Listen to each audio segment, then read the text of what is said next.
콩팥은 우리 몸에서 하수도 역할을 하고 또 수분과 노폐물의 배설을 담당하게 되고요. 또 중요한 이온의 그 재흡수를 담당함으로써 몸의 평형을 유지하는 그런 기능을 하고 있습니다. 그리고 이 조혈 호르몬을 분비해 가지고 우리 빈혈을 치료하는 그런 효과가 있고, 가장 중요한 거는 또 혈압을 조절하는 호르몬이 그 콩팥 부분에 부신해서 나오기 때문에 혈압을 안정화하는 역할을 한다고 볼 수 있습니다.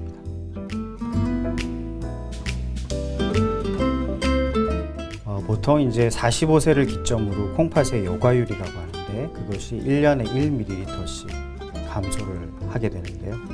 예를 들어 45세의 여과율이 정상인 100이라고 했을 때 65세, 즉 20년이 지나면 80으로 감소하게 됩니다.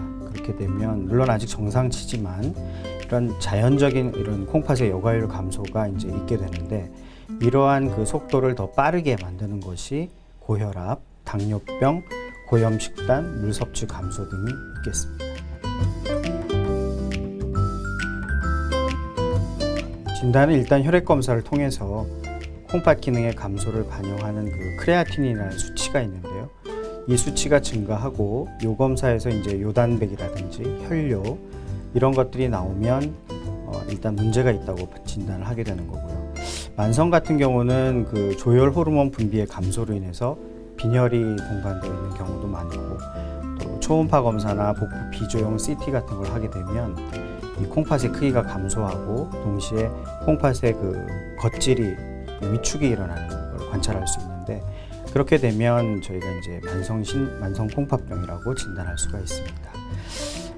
되게 치료는 기저 질환을 치료하는 게 가장 중요하긴 한데, 그 외에 저염식단과 적정량의 물 섭취 이런 것이 되게 중요하고, 또 이렇게 치료했음에도 불구하고 콩팥 기능이 비가역적으로 없어지게 되면 그때는 이제 혈액투석이나 복막투석 같은 그런 방법을 해서 치료를 하게 되고, 또 공여자가 있는 경우는 신장 이식을 통해서 치료하게 됩니다.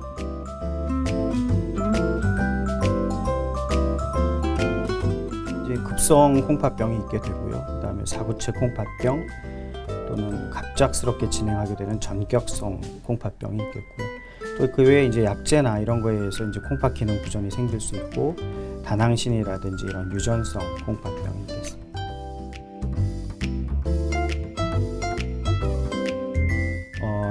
아까 말씀드렸듯이 고혈압, 당뇨병 등 바탕 질병을 잘 치료하는 것이 가장 중요하긴 한데, 그보다 중요한 건 식이요법이라고 생각합니다.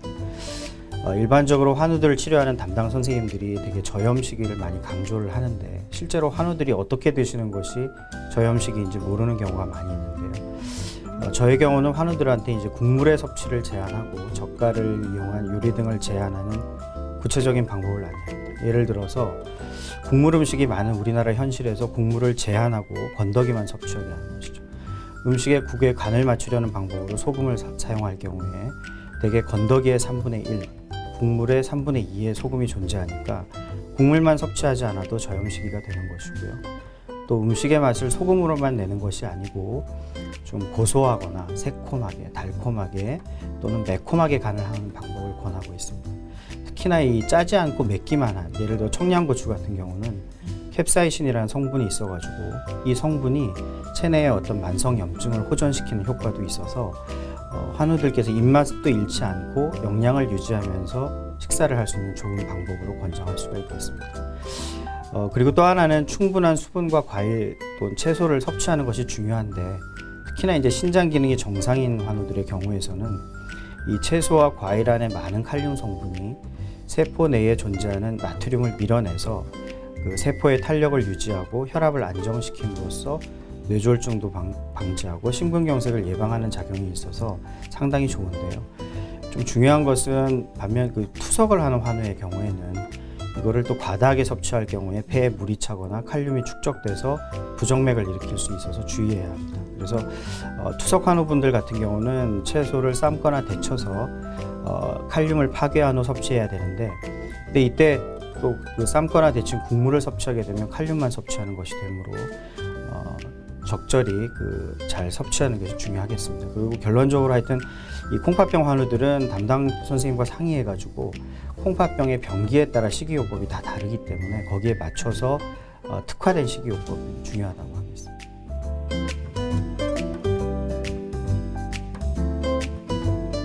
아까 말씀드렸듯이 저염식이 중요하고요. 그 외에 이제 그 체내 수분을 저장하는 능력이 떨어져 계시는 고령의 환우라든가 혹은 이식 환우들 같은 경우는 쉽게 탈수가 되므로 수분을 잘 섭취하는 게 가장 중요한 것 같습니다. 당뇨병으로 신장이 나빠진 환우들 같은 경우는 충분한 수분 섭취를 통해서 혈당도 떨어뜨릴 수 있고 신장 기능을 유지하여서 안정적인 신장 기능을 유지할 수 있는 장점이 있는데요. 이런 환우분들이 보통 탈수나 저혈당으로 응급실을 방문하는 경우가 많기 때문에 적절한 수분 및 영양의 섭취가 되게 중요합니다. 그리고 이 억지로 물을 마시는 것보다는 갈증이 있을 때 그걸 참지 않고 충분한 수분을 섭취하는 것이 중요하고 다만 이제 치매나 뇌질환으로 인해서 자발적인 물 섭취가 어려운 환우들 같은 경우는 간호하는 가족들이 시간을 두고 일정하게 물을 공급하는 것이 되게 중요하겠습니다.